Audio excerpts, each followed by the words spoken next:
Bienvenue sur le podcast Le français avec Yasmine.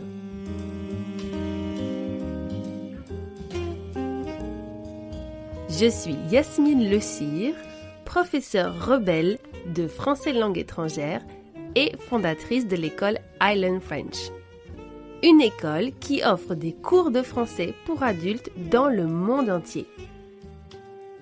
Avec Le français avec Yasmine, je te propose d'apprendre et pratiquer le français sans te torturer ni t'ennuyer. On en parle souvent, mais souvent, c'est un sujet qui est balayé en cours de français et pourtant, c'est la base de la communication et aussi de la confiance en soi, la prononciation. Pourquoi je te parle de confiance en soi avec la prononciation ?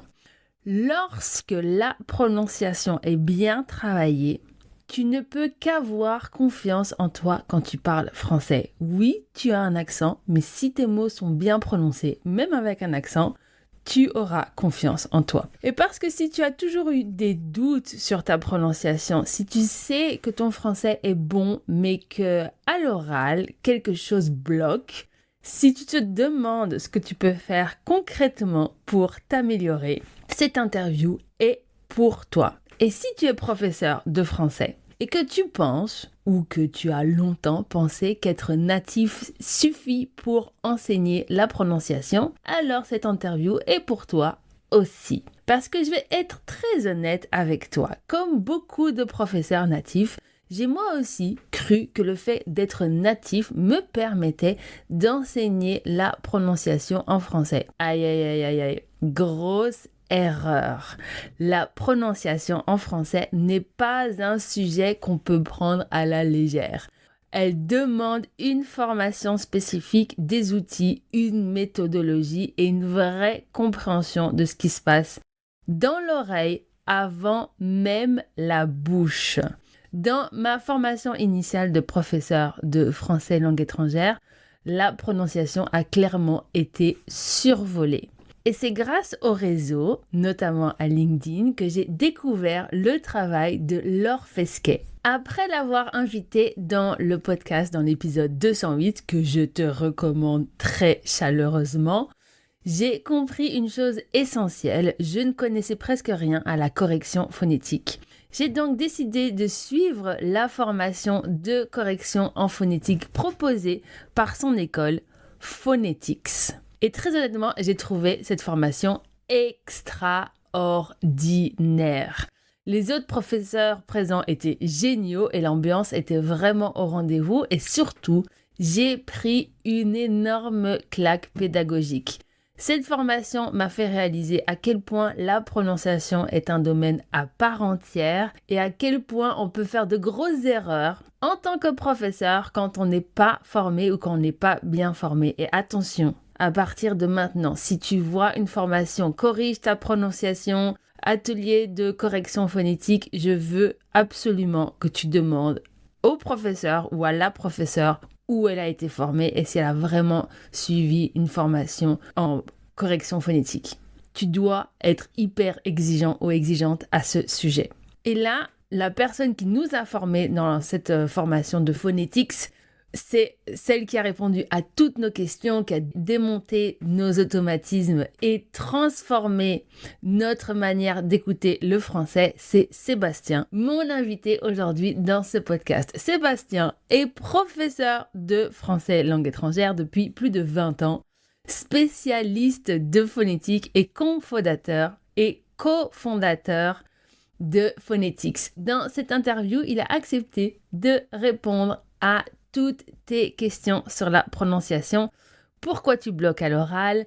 Quelles sont les erreurs les plus fréquentes chez les apprenants et chez les professeurs?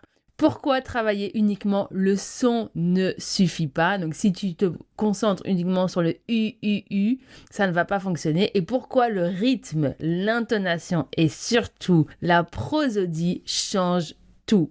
C'est un épisode profondément libérateur pour ta prononciation. Alors, si tu veux mieux comprendre le français, si tu veux être mieux compris quand tu parles français, si tu veux mieux le parler et arrêter de te battre contre ta prononciation sans savoir pourquoi, installe-toi confortablement, ouvre grand les oreilles et prends des notes. Bonne écoute! Bonjour et bienvenue dans une nouvelle interview dans le podcast Le Français avec Yasmine. Aujourd'hui, mon invité, c'est Sébastien de Phonetics. Salut Sébastien! Salut Yasmine, ça va bien? Ça va et toi? Mais écoute, très bien, je suis ravi de cette invitation voilà, pour parler de phonétique et de phonétique. Pour les personnes qui ne te connaissent pas encore, est-ce que tu peux te présenter? Alors oui, je suis donc prof de FLE depuis un peu plus de 20 ans et je me suis spécialisé très tôt dans tout ce qui est phonétique. J'ai été formé à l'université Toulouse 2 où enseignait le célèbre Michel Billière. Voilà, donc j'ai été formé à la méthode verbotonale de correction phonétique. Et ensuite, voilà, je suis allé aussi me spécialiser à l'université de Mons-Hainaut avec le professeur Intravaia. Et à partir de là, bah, j'ai animé des ateliers de correction phonétique pendant de nombreuses années. Et en 2018, avec mes collègues Laure Fesquet, que tu avais déjà interviewé, et Henri Berdoula, qui vient de prendre sa retraite. On a fondé Phonetics, donc un organisme de formation qui, donc diffuse les pratiques issues de la méthode verbotonale dans des formations de formateurs. Et on a aussi créé une plateforme pour permettre aux apprenants de français de s'entraîner à la prononciation. Est-ce que j'ai été trop long, Yasmine? Non, c'est parfait. Pour les personnes qui connaissent pas la méthode verbotonale, est-ce que tu peux expliquer un petit peu c'est quoi le concept? L'idée centrale de la méthode verbotonale, enfin, les idées centrales, on va en développer deux. La première, c'est que les erreurs de prononciation sont liées à une mauvaise perception et pas à un mauvais positionnement des organes phonatoires. C'est-à-dire que très souvent, la phonétique, c'est voilà, le guidage, on va dire, mettez la bouche comme ceci, la langue comme cela, etc. Un des points principaux de la méthode verbotonale, c'est l'idée que, en fait, le problème n'est pas une incapacité à positionner les organes, mais bien plutôt à percevoir telle ou telle caractéristique de la langue qu'on est en train d'apprendre et du fait de l'influence de notre langue maternelle. Ça paraît évident, mais effectivement, oui, ben, notre langue maternelle nous conditionne notre perception. Et si on perçoit mal, eh ben, bien entendu, on n'arrive pas à reproduire. Donc voilà, première chose. Deuxième chose, c'est l'idée que, bon, les sons, bien sûr, le U, le E, que sais-je, voilà, les sons de la langue, bien sûr, ça a son importance, mais la base qui va nous permettre de vraiment améliorer notre oral et aussi d'améliorer la production des sons, c'est ce qu'on appelle la prosodie. Donc le rythme, l'intonation, on aura l'occasion, j'imagine, d'en reparler.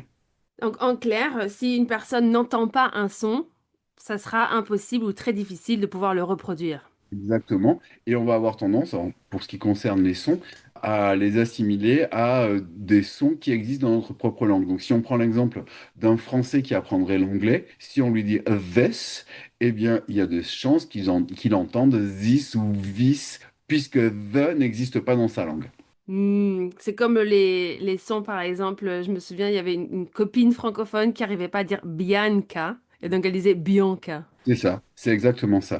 Et donc, ce qui est vrai pour les sons est vrai aussi pour le rythme et la mélodie. Donc, typiquement, un francophone qui va apprendre l'anglais va dire This is a big issue. D'accord, parce qu'il va donc conserver la manière de découper en syllabes un énoncé en français et donc faire des choses qui seront peut-être incompréhensibles pour un anglophone. J'ai un exemple qui sort tout droit de ma classe d'hier soir avec une élève qui avait du mal à commander ses lattés. Coucou Alexandra, si tu nous écoutes. Et donc, elle me dit à chaque fois que je commande un latte, ce qui est quand même pas très compliqué, donc c'est la base pour commander dans un café, elle me dit à chaque fois, il n'arrive pas à me comprendre. Et donc, elle me dit latte. Voilà, prosodie. Alexandra, C'est-à-dire qu'en français, il y a quelques petites caractéristiques, en particulier le fait que la dernière syllabe d'un mot ou d'un groupe de mots va être allongée. Donc, si vous dites latte, les personnes vont peut-être pas comprendre, alors que si vous dites un latte, ben, les personnes comprendront sans problème. exactement. Depuis, elle m'a dit, elle demande un café au lait. Je dis bon, ça marche aussi. Un latte, ça marche, hein. Un latte, un latte, donc intonation qui descend à la fin de la phrase. Donc prosodie, c'est la musicalité de la langue, donc essayer d'imiter le rythme. La prosodie est la même dans toute la francophonie. Alors, on va dire que ça dépend des paramètres. Il y a certains paramètres, en particulier tout ce qui concerne le rythme. Le rythme, c'est-à-dire comment un énoncé est découpé en syllabes. Je vous donne un exemple. Si je dis il habite à Paris, d'accord, ça va donner vraiment quelque chose comme ce n'est jamais il habite à Paris, mais il habite à Paris. Donc, cette manière-là de découper les syllabes, elle est commune à l'ensemble de la francophonie, quand même, globalement. Ensuite, ce qui va peut-être être différent, ce sera certains traits de l'intonation qui peuvent être différents. J'ai un exemple comme ça en tête qui me vient, c'est celui des Suisses qui vont avoir tendance à faire avoir une petite montée de la voix sur l'avant-dernière syllabe. Et donc, ils vont dire bonjour, comment ça va, ou des choses comme ça. Mais de la même façon, les personnes du sud de la France vont avoir tendance à produire un- une espèce de E à la fin des mots et dire possiblement quelque chose comme bonjour. Donc, rajouter une espèce de son comme ça à la fin qui va un petit peu changer le rythme de la phrase. Mais sinon, globalement, la prosodie est quand même, oui, très similaire dans l'ensemble de la francophonie. Parfait. Donc une personne qui suit une formation en phonétique, en correction phonétique, probablement aura, peu importe l'origine du professeur, ne pourra pas se tromper. Selon toi, quelles sont les erreurs que font les professeurs ou les élèves en termes de correction ou de prononciation ou correction phonétique? Si je comprends bien la question, c'est quelles sont les erreurs dans l'approche, enfin, je crois que ce qui peut être intéressant, c'est de voir quelles sont les erreurs dans l'approche globalement du travail de la prononciation. Moi, je dirais que le premier, c'est de ne pas faire de prononciation. En fait, c'est une des grandes difficultés, alors, si je parle de mon expérience personnelle, hein. Donc moi, j'étais plutôt un bon élève en anglais au lycée. Et quand je me suis retrouvé au Royaume-Uni pour un séjour de travail où j'étais parti avec mon sac à dos à 19 ans pour découvrir le monde et donc passer par Londres et travailler. Et donc là, j'ai été effaré par le fait que je ne comprenais absolument rien à ce qu'on me disait et que quand je parlais, les gens ne me comprenaient pas. Alors même que si j'avais eu les sous-titres, je suis persuadé que j'aurais parfaitement compris. Et donc cette distance énorme entre la langue telle qu'on me l'avait enseignée et la langue telle qu'elle était effectivement parlée, ben c'est ce qui m'a donné envie par la suite de devenir prof de flûte, de m'intéresser à la prononciation. Et donc moi, si je dirais qu'il y a un vrai problème, c'est celui de ne pas du tout prendre cet aspect-là, qui est pourtant essentiel dans la communication orale. Et effectivement, quand on pense au temps passé à étudier des choses qui sont pas inintéressante, mais par exemple, je sais pas, l'accord du participe passé, c'est pas inintéressant, mais l'impact sur la communication est quand même très limité. Et donc, quand on voit le peu d'espace accordé à tout ce qui est prononciation, alors que c'est essentiel dans la communication, mais je dirais que c'est ça l'erreur fondamentale et ce pourquoi donc nous avons créé cette structure Phonetics. Là, quand tu parles de ton exemple donc de la vie réelle ou le choc quand tu arrives à Londres où tu ne comprends rien et personne ne te comprend, ça c'est quelque chose qui arrive aussi à plein de personnes qui apprennent le français et qui arrivent en France pour la première fois après avoir étudié le français pendant 2, 3 ans et ils comprennent rien. Voilà. Et ça, c'est essentiellement dû à des aspects phonétiques et en particulier à la prosodie. C'est-à-dire que ce serait le deuxième écueil. Je ne dis pas que le travail sur les sons est inintéressant, mais par exemple, si on reprend un exemple que j'ai dit tout à l'heure, donc This is a big issue, ok? Donc une phrase, ok. Imaginons, est-ce qu'il vaut mieux dire This is a big issue ou This is a big issue? C'est-à-dire, j'ai pas dit le the, d'accord, j'ai dit this, ok, donc c'est une erreur sur un son. En revanche, j'ai essayé d'adopter une prosodie plus conforme à celle de l'anglais. Donc ce que je veux dire par là, c'est que par exemple, ne pas prononcer un R français, par exemple, mais avoir une prosodie correcte est bien plus intéressant d'un point de vue se faire comprendre, mais aussi comprendre les gens, parce que on oublie souvent que le travail sur de la prononciation n'a pas uniquement pour but de bien parler, mais si vous vous rappelez ce que je vous ai dit au début, c'est un travail sur la perception. Donc le travail va vous permettre d'améliorer et votre compréhension et votre production orale. Et donc, si je répète donc la deuxième chose, c'est donc cette idée que le R, par exemple, ou n'importe quel autre son, bien sûr, c'est pas inintéressant de le travailler, mais c'est beaucoup plus intéressant, à mon avis, de travailler sur le rythme, l'intonation, la prosodie du français. C'est bien que tu parles du R, parce que le R, c'est vraiment la bête noire de beaucoup d'apprenants en français, enfin qui apprennent le français et qui posent toujours la question comment prononcer le R. Alors il y a plein de techniques qu'on peut voir sur YouTube. J'ai même vu une professeure qui mettait un stylo dans sa bouche. Vous n'avez pas la vidéo, mais Sébastien là, et comme ça, et ça aide à prononcer un R. Je ne sais pas. On Oui, voit de tout. oui, oui. Donc, est-ce qu'il y a une technique?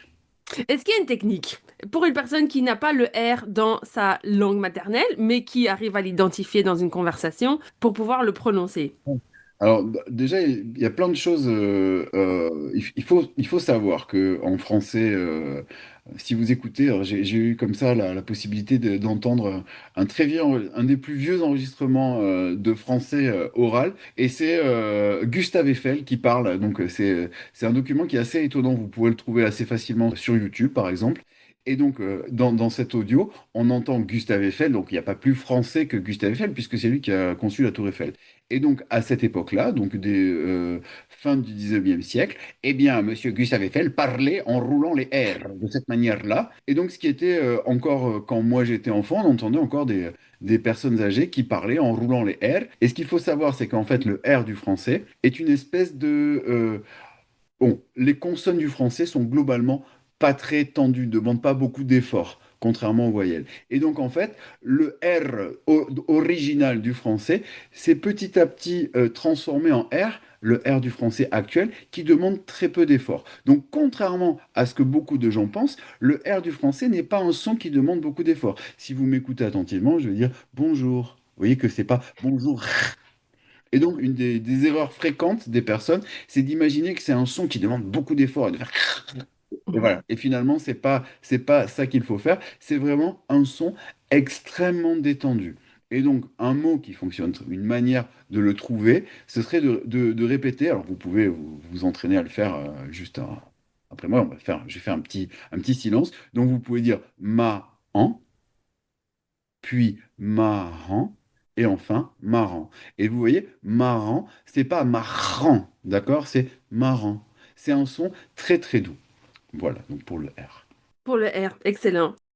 Pour ceux qui ont des doutes par rapport à la prononciation des sons nasaux, notamment ceux qui n'ont pas ces sons dans leur langue maternelle, comment on fait pour bien prononcer un en, un on? Et aussi, une autre question sous-jacente, comment identifier, là c'était une question que j'ai reçue hier soir dans mon cours en groupe, la différence entre monteuse et menteuse. Alors, très bien. Donc ici, on a en français, on va dire standard, trois sons, trois voyelles nasales, en, on et un. Une manière de les comprendre, ce serait de parler, imaginez, vous avez le nez bouché, d'accord? Et donc, ce serait par exemple de dire, moi j'aime bien fonctionner pour les sons en particulier, quand j'ai ce type de questions, avec le principe d'un mot qui soit une espèce de diapason, c'est-à-dire un mot dans lequel le son se présente d'une manière qui va permettre sa bonne perception et sa bonne prononciation. Donc par exemple, pour le son en, il y a le mot ampoule, une ampoule, vous savez, pour les lampes. Et donc ici, si on a le nez bouché, d'accord, si on est malade, c'est l'hiver, enfin, et donc on dira quelque chose comme à poule, d'accord? Finalement, le son en, c'est un A avec quelque chose en plus en termes de prononciation de l'air qui passe par le nez. Et donc, avec un son, ce son-là suivi de pe ou be, il est plus facile à prononcer. Et donc, quelque chose comme en poule, mais ça va permettre de sentir ce son en. Pour le son un, quelque chose comme impossible ou imbécile, c'est rigolo. Bel exemple. Bel exemple. Et finalement, pour le son on, ce sera bonbon. Et donc, si on me demande la différence entre menteuse et monteuse, menteuse, une personne, enfin une femme qui ne dit pas la vérité, et monteuse, une personne qui monte des films. Et donc, ce sera comme la différence, est-ce que vous entendez la différence entre mateuse et moteuse? D'accord? Donc finalement, ce sera cette différence-là. Menteuse, menteuse, elle ne dit pas la vérité. Monteuse, elle fait des films. Fascinant. J'ai reçu une autre question de Kathleen qui demande est-ce que c'est une bonne idée d'apprendre avec l'alphabet phonétique? Ou est-ce qu'il faut se concentrer sur l'alphabet comme on Alors, écrit? je dirais que ça dépend un petit peu des personnes. L'avantage de l'alphabet phonétique, c'est que le lien entre un symbole et un son est totalement régulier. Et donc ça, c'est quand même un gros avantage si on veut travailler la prononciation. Donc première chose. Deuxième chose qui est à mon avis intéressante, c'est que l'alphabet phonétique, par exemple sur notre plateforme, eh bien, ça permet de montrer comment les syllabes sont organisées. C'est-à-dire que si on utilise l'alphabet écrit, vous vous rappelez tout à l'heure, je vous avais dit, il habite à Paris, d'accord? Eh bien, avec l'alphabet écrit, on va pas se rendre compte de la manière dont les Français découpent cet énoncé-là en syllabes, et on va avoir tendance à dire il habite à Paris, alors que les Français vont dire il habite à Paris. Et donc, avec l'alphabet phonétique, on va pouvoir matérialiser par un petit espace, par exemple, la manière dont cet énoncé est construit. Donc, je ne dis pas qu'il faut abandonner l'alphabet traditionnel et l'écrit en français, pas du tout, mais ça peut être une aide pour savoir tel ou tel mot, comment il se prononce, etc. Et aussi éviter de hacher les phrases. Donc, il habite à Paris. Ouais, comme tu as dit. Mhm. Il habite à Paris. Il habite à Paris. Il habite à Paris. Mhm. Exactement. Question qui fait débat entre francophones. Je pense que c'est surtout entre francophones natifs, mais pas que, parce que j'ai une élève qui m'a posé la question avec un mot. C'est un exemple que je prends très souvent. Est-ce qu'on dit poulet ou poulet? Alors toi-même, Yasmine, tu dis quoi? Moi, je dis poulet. Poulet. Ouais. Et moi, je dis poulet. Ah. Et donc, qui a raison? J'ai envie de dire personne et tout le monde, en fait. Le français est une langue qui, comme toutes les langues, présente des variations et régionales et personnelles, voire nationales. Et donc, par exemple, oui, sur ce et est, donc en fait, c'est quand en dernière syllabe, est-ce qu'on dit poulet ou poulet? Est-ce qu'on dit je voudrais ou je voudrais? Etc., etc. Donc, sans entrer dans des détails un peu trop compliqués, sur ces variations-là. Bon, moi, il y a une autre, par exemple, on a parlé tout à l'heure de voyelles nasales. Moi, je viens du sud de la France et pour moi, brun, la couleur des cheveux, et brun, par exemple, empreinte et empreinte, c'est pas du tout la même chose. Il emprunte de l'argent et c'est une empreinte sur le sol. Voilà. Donc, j'ai une quatrième voyelle nasale, mais effectivement, cette voyelle-là n'est pas produite par l'ensemble des francophones. Les Suisses vont faire la différence entre pâte et pâte, certains Suisses en tout cas. Et donc tout ça, enfin pâte, les pâtes de mouche et pâte alimentaire, pour que vous compreniez bien la différence entre les deux. Alors que moi, je prononce ça de la même façon. Donc le système des sons du français peut être, voilà, on peut avoir des différences. Et la petite particularité du français, c'est qu'effectivement, il y a une norme, d'accord, qui vient bien sûr de Paris, et qui dit que ben, ça c'est correct, ça c'est pas correct d'un point de vue voilà, institutionnel. Voilà. Donc on peut dire oui, effectivement, et de ce point de vue-là, Poulet, donc la version de Yasmine, est correct d'un point de vue institutionnel. On va dire c'est dans ce qu'on appelle le français de référence. Est-ce que ça vaut pour autant la peine de dire oh mon Dieu, je dis poulet, je parle mal français?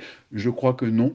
Et que dans la mesure où ben voilà, toutes ces différences-là coexistent à l'intérieur de la francophonie, aucune n'a plus de valeur qu'une autre. C'est très bien. C'était aussi une question d'Alexandra parce qu'elle avait essayé de prononcer le mot bonnet Mhm. sur Duolingo et à chaque fois il lui refusait. Il disait qu'elle le prononçait pas bien. Donc moi je dis bonnet. Toi, Sébastien, tu dis bonnet. Ben voilà. Donc je lui ai dit d'essayer les deux. Bonnet. Bonnet ou bonnet? Ouais, c'est ça. Donc, il y a des cartes qui sont très intéressantes si vous avez l'occasion. Un site d'un linguiste qui s'appelle Mathieu Avanzi et qui propose donc des cartes de France avec, par exemple, est-ce qu'on dit poulet ou poulet?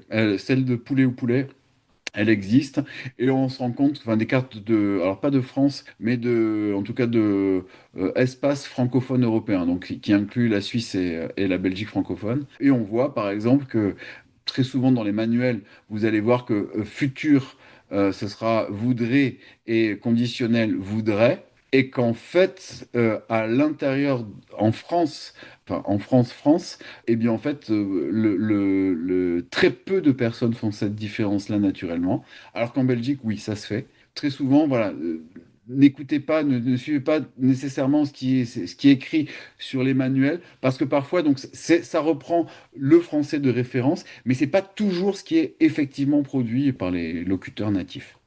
Oui, moi je dis je voudrais et je voudrais dans les deux cas. Tu dis est dans les deux cas? Ouais, je voudrais, je pense, oui, je voudrais. Mhm. La semaine prochaine, je ferai ou je ferai? La semaine prochaine, je ferai. Ouais. Et Ouais, moi, ce sera tout. Je ferai, je voudrais. Je fais je un fais. et chaque fois. Et on a tous les deux raison. Et on a tous les deux raison. C'est ça qui est fantastique avec la langue française. La question suivante, c'est aussi un piège. Deux mots, deux prépositions que les élèves évitent dès que c'est possible, et pourtant ils sont quand même assez utilisés. Deux mots qui se ressemblent très très fort. Dessus et dessous. Ah, ok. Donc ça, c'est un classique, hein.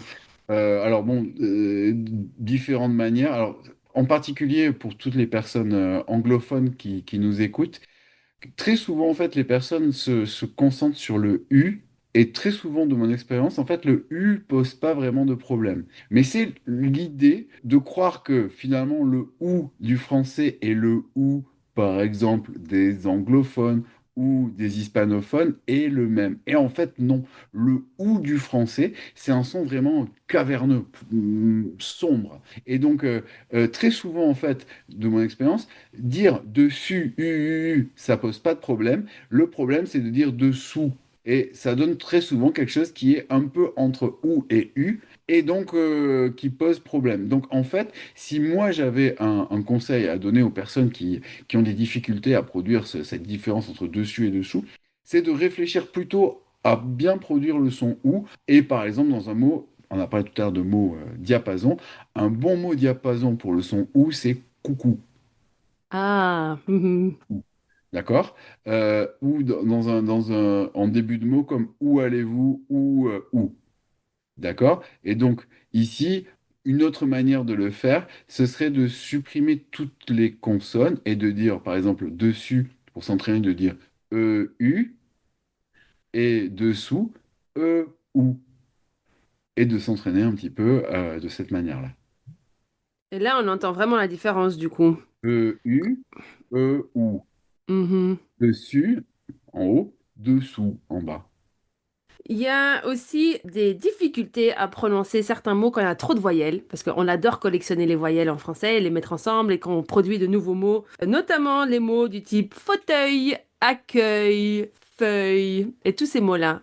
Ce qui est intéressant, c'est, donc on a parlé tout à l'heure d'alphabet phonétique et d'écrit, etc. C'est vrai que très souvent, alors peut-être j'aurais dû le préciser, c'est l'idée que avant de lire un mot, il faut l'écouter et idéalement, on va dire, retarder un petit peu le moment où on va introduire l'écrit. En tout cas, pour le français. C'est vrai pour le français. Ce serait vrai pour l'anglais aussi, hein, parce que les connexions entre comment ça s'écrit et comment ça se prononce sont assez irrégulières.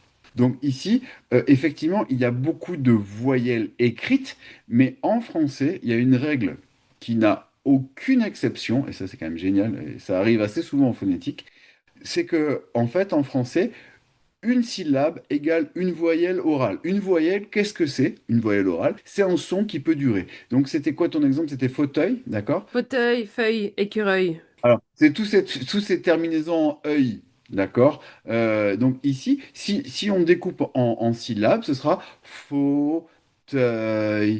Et en fait, les deux voyelles, c'est O et E. Fauteuil. Ce qu'il y a autour, le F, ça c'est une consonne, et T et Y sont aussi comme des consonnes. D'accord? Donc effectivement, on a fauteuil, Fauteuil, mais au final, il y a une seule voyelle, ce sera, enfin, pardon, deux voyelles, faux, O, Et donc voilà, fauteuil. Écureuil, ce sera la même chose. Et écureuil, c'est celui il déteste le plus parce qu'en plus il y a le R Ouais. et il y a le U. Ouais. Et c'est ça. Mais en fait, donc si on le travaille d'abord comme on a fait tout à l'heure pour dessus et dessous, donc si on dit quelque chose comme d'accord, c'est pas très difficile à dire. Et ensuite on rajoute les consonnes. Et les consonnes, encore une fois en français, sont très ramollies. Donc ça va donner quelque chose comme écureuil. Et j'ai pas dit écureuil. Donc si je fais ça, effectivement, ce sera très compliqué de dire les voyelles du français. Il faut vraiment penser que les consonnes sont très détendues et les voyelles, par contre, bien tendues. Voilà, elles ont noté. Elles vont revenir avec la pratique, prononcer parfaitement fauteuil et écureuil. Une dernière question d'une de mes élèves, là, cette fois-ci, c'est Inge. Et alors, elle disait qu'elle avait beaucoup de problèmes à prononcer le mot oie, l'animal, mais Mhm. aucun problème pour prononcer moi, toi, la loi, par exemple, et juste loi. C'était difficile. Alors, première chose que je dirais Alors, je connais pas tout le contexte donc pour Ing. Donc, la première chose, c'est qu'en fait, c'est rarissime de dire un mot tout seul. Oie. Ce sera une oie, des oies, cette oie, loi, etc. Donc, ça, c'est la première chose, hein, d'accord? Les oies sauvages, donc voilà, ce sera les oies. Donc, pourquoi est-ce que Inge aurait des difficultés? Alors, je ne sais pas quelle est la langue maternelle de Inge. Danois. Danois. Ok, donc peut-être donc, différentes explications. C'est que le mot wa, en fait, dans ce mot et dans tous les mots écrits OI, en fait, la vraie voyelle, c'est A. A, wa, d'accord? Et ce qu'il y a au début, c'est donc un son qui est w, d'accord? Et Ouais. donc ce serait Mhm. wa. Peut-être que pour Inge, c'est un peu bizarre de commencer alors je ne connais pas toutes les règles, d'accord? Chaque langue a sa propre manière d'organiser les sons en syllabes. Il y a des choses qui sont pas possibles dans certaines langues, mais qui sont possibles dans d'autres. Le plus classique, donc si s'il y a des étudiants hispanophones, en français, pas de problème de commencer un mot par spe ou ste, stupide, Mhm. sport, etc.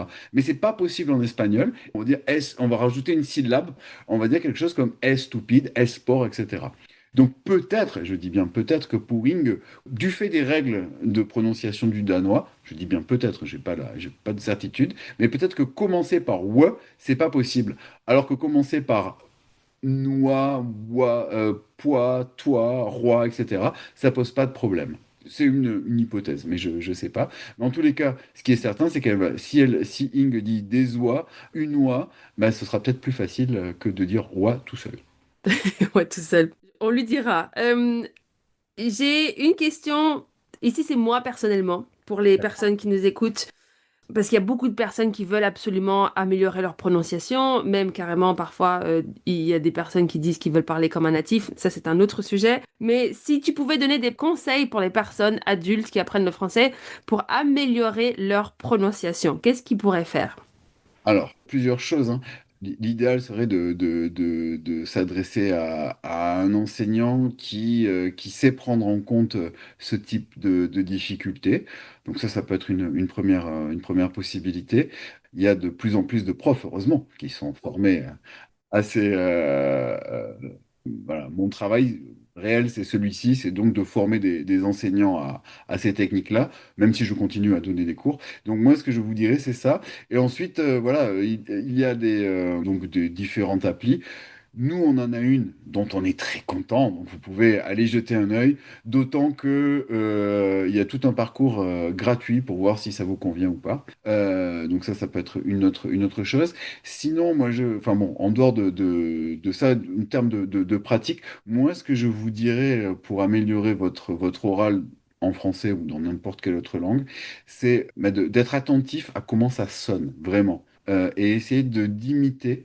C'est pas toujours facile puisqu'on a vu qu'on est on est quand même très fortement influencé par notre langue maternelle quand on est adulte, et donc on a parfois du mal à percevoir et à reproduire, mais ce serait vraiment ce travail-là d'écoute, d'essayer de faire attention à comment ça sonne, et pas de manière un son, un mot, etc., mais des choses plus larges, des petites phrases, tous ces petits mots d'appui qu'on a dans toutes les langues, qui seraient en français quelque chose comme euh, en fait, tu sais, tous ces petits mots-là qui permettent de baigner dans du français et qui nous permettent voilà, de sonner plus naturel. Et quand on sonne plus naturel, c'est un des effets positifs aussi, c'est que les personnes s'adressent à vous de manière aussi plus naturelle. Parce qu'il n'y a rien de plus frustrant quand on parle une langue étrangère que des personnes qui s'adressent à vous comme si vous aviez 4 ans et demi parce que vous avez un accent étranger. Donc voilà, essayez voilà, de prendre toutes ces manières française ou francophone de s'exprimer. J'ajoute aussi à ton point, donc le premier point où tu as dit essayer de trouver des enseignants qui sont formés à ces méthodes. Donc, essayez, je vais vous le dire parce que moi j'ai suivi la formation de phonétique justement avec Sébastien. Je vous encourage à être très exigeant sur la formation des professeurs parce qu'il y a beaucoup de professeurs de français notamment qui disent voilà, je suis professeur natif et donc je sais enseigner la prononciation. Non. Il y a quand même des stratégies, il y a des méthodes. Et être natif, c'est clairement pas suffisant. Moi, quand j'ai suivi votre formation, justement, qui était vraiment très, très intéressante, il y a plein de méthodes que je ne connaissais absolument pas sur la prononciation et la correction de la phonétique en français. Donc, soyez exigeants. Et évidemment, bonus, donc si le ou la professeur a suivi la formation de phonétics. Ouais. Et j'ajouterais aussi, c'est intéressant ce que tu dis, c'est que moi j'ai aussi pu rencontrer beaucoup de professeurs non natifs qui sont d'excellents profs, et en particulier sur la prononciation, qui m'ont vraiment, voilà, j'ai trouvé à couper le souffle et leur niveau de français et leur capacité d'enseignement. Donc oui, effectivement, natif n'est pas, voilà, n'est pas suffisant. Et par contre, non natif n'est pas quelque chose de rédhibitoire. C'est-à-dire que, au contraire, moi j'ai vraiment eu enfin voilà, eu l'occasion de travailler avec des profs non natifs excellent, vraiment. Le tout étant d'avoir une vraie pédagogie, en fait. Oui, et quelqu'un qui est formé, donc oui, non natif, ça fonctionne très très bien aussi. J'en ai reçu d'ailleurs quelques-uns dans ce podcast. À partir du moment où vous avez même un niveau B1, B2 et C1 en français, vous pouvez clairement envisager de devenir professeur de français si vous avez envie de nous rejoindre, le club des profs de français. J'ai une dernière question pour toi avant de te laisser partir, Sébastien. C'est une question que je pose à tous mes invités. Donc la question que je viens de te poser, c'était vraiment spécifique pour la prononciation et la phonétique en français. Cette dernière question, c'est si tu devais donner un conseil à une personne qui apprend le français, peu importe phonétique, quel serait le conseil que tu voudrais lui donner? Moi, ce que je donnerais comme conseil, que moi je me suis appliqué, alors je ne sais pas si ça correspond à tout le monde, à tous les types d'approches de l'apprentissage, mais en tout cas, moi, ce qui m'a vraiment aidé, c'est l'idée de prendre du plaisir à parler dans cette langue. Que vous appreniez le français parce que c'est une langue que vous trouvez magnifique et que voilà, vous voulez la parler, ou parce que bah, vous êtes un peu contraint par des raisons X ou Y d'apprendre le français. Moi, ce que je vous recommande vraiment, c'est d'essayer de prendre du plaisir et de pas considérer les Français ou les francophones comme des gens bizarres que vous ne comprenez pas. Finalement, l'apprentissage d'une langue, c'est, je trouve, l'expérience de l'altérité, c'est-à-dire se rendre compte que les autres sont différents, mais ils sont quand même très similaires à moi. Et c'est vrai que, quelle que soit votre langue maternelle ou votre nationalité, finalement, si vous apprenez le français ou n'importe quelle autre langue qui n'est pas la vôtre, ben, ce sera l'expérience de des choses qui, au début, vous paraîtront bizarres et finalement deviendront peut-être naturelles si vous restez suffisamment longtemps. Donc voilà, ce côté-là de faire l'expérience, de prendre du plaisir et de ne pas voilà, s'arrêter à une surface en disant ah, ils font ça, ils sont bizarres. Voilà. D'aller un peu plus loin et de rencontrer des gens, des personnes, des individus. Merci beaucoup Sébastien. Pour info, tous les liens qui sont mentionnés pendant cette interview sont dans les notes de cet épisode, donc notamment les liens pour aller vous inscrire sur le labo gratuit pour tester, et aussi Phonetics et tout ça. Et aussi, je mettrai ton LinkedIn, comme ça si les personnes ont envie de rentrer en contact directement avec toi, ils peuvent te contacter. Merci infiniment Sébastien. Avec plaisir, Yasmine. À bientôt. À bientôt.